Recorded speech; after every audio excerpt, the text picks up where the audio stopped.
श्री स्वामी समर्थ मैत्रिणींनो, येत्या गुरुवारी म्हणजेच 22 जानेवारी 2026 रोजी माघी गणेश जयंती आपण साजरी करणार आहोत. तर या दिवशी आपण उपवास नाही केला तरी चालेल, परंतु तुम्ही नक्की 21 दुर्वांचा अत्यंत प्रभावी असा फळ देणारा हा उपाय नक्की करा. आपली कितीही कठीण इच्छा असू द्या, नक्की पूर्ण होणार. ही गणेश जयंती येत्या गुरुवारी म्हणजेच 22 जानेवारी 2026 रोजी माघी गणेश जयंती आहे. हा दिवस आपण गणपती बाप्पांचा जन्मदिवस म्हणून आपण साजरा करत असतो. आता गणपती बाप्पांचे 3 अवतार मानले गेले आहेत व आपण 3 जन्मदिवस साजरे करत असतो. आता पहिला हा पौषाक पौर्णिमेला पुष्टपदी विनायक जयंती म्हणून साजरी करतो व दुसरी भाद्रपद शुक्ल चतुर्थी म्हणजे श्री गणेश चतुर्थीला साजरी करत असतो व तिसरा म्हणजेच माघ शुक्ल चतुर्थी म्हणजे श्री गणेश जयंतीचा दिवस हा साजरा करतो. अशा प्रकारे 3 अवतारामध्ये आपण जन्मदिवस साजरा करत असतो. या दिवशी गणपती बाप्पांची लहरी 100 पटीने कार्यरत असतात. या दिवशी जी आपण सेवा करत असतो तर ही सेवा इतकी कार्यरत त्याचा गणपती बाप्पांचा लहरी असा खूप पटीने असा 100 पटीने अशी एक शक्ती प्रभावित असते या दिवशी. त्याच्यामुळे आपण जेवढे या दिवशी जे उपाय करणार आहोत त्याचे फळ आपल्याला नक्की मिळणार आहेत.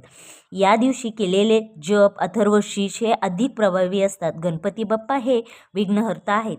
त्यांच्या जन्म उत्सवा दिवशी त्यांची पूजा केल्याने आपल्या जीवनातील अडथळे दूर होतात, सर्व कार्य यशस्वी होतात, प्रत्येक कामामध्ये यश मिळते. धार्मिकदृष्ट्या गणेश जयंती चा दिवस अतिशय शुभ आहे व या दिवशी व्रतासोबत श्री गणेशासोबत म्हणजेच काही प्रभावी असे उपाय व सेवा केल्या जातात. त्याच सेवा व उपाय मी तुम्हाला या व्हिडिओमध्ये सांगणार आहे. तुम्ही उपवास नाही केला तरी चालेल, परंतु 21 दुर्वांचा उपाय नक्की करा. हा उपाय केल्याने आपल्या आयुष्याचे सोनं नक्की होईल. श्री गणेशाच्या कृपेने तुमच्या कठीणातील कठीण इच्छाही पूर्ण होईल. तसेच हा उपाय केल्याने तुमच्या सर्व अडचणी दूर होतील. मुलांच्या अभ्यासात नोकरीत भरभरून प्रगती नक्की होईल. असा हा 21 दुर्वांचा उपाय कसा करायचा व कोणत्या वेळेत करायचा आहे हे सर्व मी तुम्हाला या व्हिडिओमध्ये सांगणार आहे. व्हिडिओ शेवटपर्यंत पहा, स्किप न करता नक्की पहा. चॅनलवरती नवीन असाल तर सबस्क्राईब करा आणि नवीन व्हिडिओ पाहण्यासाठी बेल आयकॉन बटनला प्रेस करा. आता आपल्याला जो उपाय करायचा आहे तो गुरुवारी करायचा आहे, म्हणजेच 22 जानेवारीला माघी गणेश जयंतीच्या दिवशी आपल्याला हा उपाय करायचा आहे. सकाळपासून ते संध्याकाळपर्यंत जेव्हा तेव्हा तुम्हाला वेळ शक्य असेल तेव्हा तुम्ही हा 21 दुर्वांचा उपाय करायचा आहे. बघा, गणपती बाप्पाच्या पूजेमध्ये दुर्वाचे खूप मोठे महत्त्व आहे.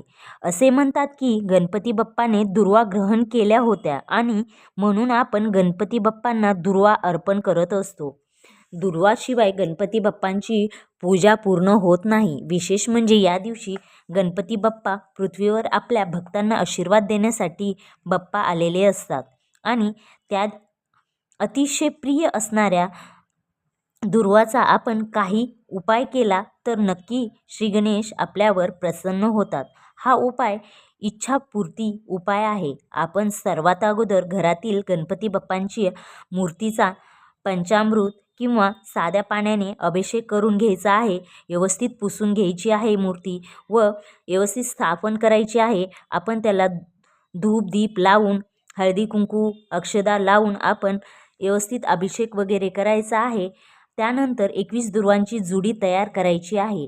त्यानंतर अजून 21 दुर्वांची जुडी तयार करायची. अशा प्रकारच्या 21 अशा वेगवेगळ्या जुड्या तयार आपल्याला करायच्या आहेत व 21 दुर्वांच्या बनवलेल्या या जुड्या आहेत त्या दुर्वा आपल्या उजव्या हातामध्ये घ्यायच्या आहेत आणि दुर्वांचा जो शेंडा आहे तो गणपती बाप्पांकडे समोर करायचा आहे आणि एका आसनावर आपण बसून घ्यायचे आहेत आणि गणपती बाप्पासमोर बसून ऋणमोचक स्तोत्र पठण करायचे आहे. न चुकता ऋणमोचक स्तोत्र पठण करायचे आहे. हे खूप शक्तिशाली असे हे ऋणमोचक स्तोत्र पठण करायचे आहेत.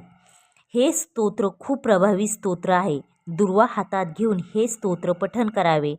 हे म्हणत असताना खूप पॉझिटिव्हिटी येते आणि तुम्हाला खरंच फरक जाणवेल की आपल्यामध्ये तो जो मंत्र वगैरे आपण पठण करणार आहोत तो खूप शक्तिशाली असा मंत्र आहे. आपल्या ज्या इच्छा आहे त्या 99% म्हणजे 100% ही मी सांगते की तुम्हाला नक्की याचा अनुभव येईल. तुम्ही कमेंट्स बॉक्समध्ये नक्की सांगा मला. आता प्रसन्न वाटतेच. ही सेवा करून झाल्यानंतर आपल्याला 21 जुड्यांच्या दुर्वांचा एक हार तयार करायचा आहे आणि हा हार गणपती बाप्पांना घालायचा आहे. जर छोटी मूर्ती असेल तर तुम्ही गणपती बाप्पांच्या समोर असे 21 दुर्वांचा जो हार बनवलेला आहे तो ठेवला तरी चालेल.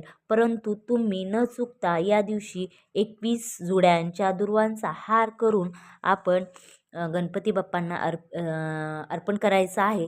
त्याचबरोबर आपण या दिवशी अथर्वशीष वगैरे म्हणायचं आहे आणि त्याचबरोबर तिथे कोणी गोरगरीब असतील तर त्यांना दान करायला या दिवशी विसरू नका. की ॲटलिस्ट तुम्ही दुसरं नाही आपल्याला वाटेल तेवढेच असे दान करावे, 10-11 रुपये. त्याचबरोबर जर तुम्हाला वस्त्रदान अन्नदान करता आलं तर ते पण खूप चांगलं आहे. आपल्याकडून जेवढी सेवा होती ते खूप चांगलं प्रकारे करावी आणि जे अन्नदान करणार आहेत वस्त्रदान करणार आहे ते मनापासून करा. उगं करायचं म्हणून असे करू नका. त्याचबरोबर या दिवशी आपण जी गणेश जयंती साजरी करणार आहोत तर 22 जानेवारी 2026 रोजी तुम्ही सकाळी किंवा दुपारी किंवा संध्याकाळी कोणत्याही वेळेत तुम्ही ही पूजा करावी आणि मंत्र स्तोत्र पठण करावे. अथर्वशीष म्हणा, स्तोत्र म्हणा गणपतीचे, हे तुम्ही न चुकता म्हणायचे आहे आणि याचा तुम्हाला रिझल्ट 100% भेटणार म्हणजे भेटणार आहे.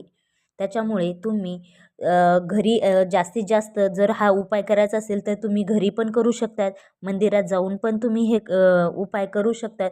पण जास्त मी तर म्हणते घरी तुम्ही करा. तेवढीच पॉझिटिव्हिटी घरामध्ये व्यवस्थित असे वाटणार आणि अशा प्रकारे हा जो उपाय आहे तुम्ही हा करावा. जर तुम्हाला माझा व्हिडिओ आवडला असेल तर नक्की चॅनलला शेअर करा, सबस्क्राईब करा, लाईक करा आणि कमेंट्स बॉक्समध्ये लिहायला विसरू नका. श्री स्वामी समर्थ.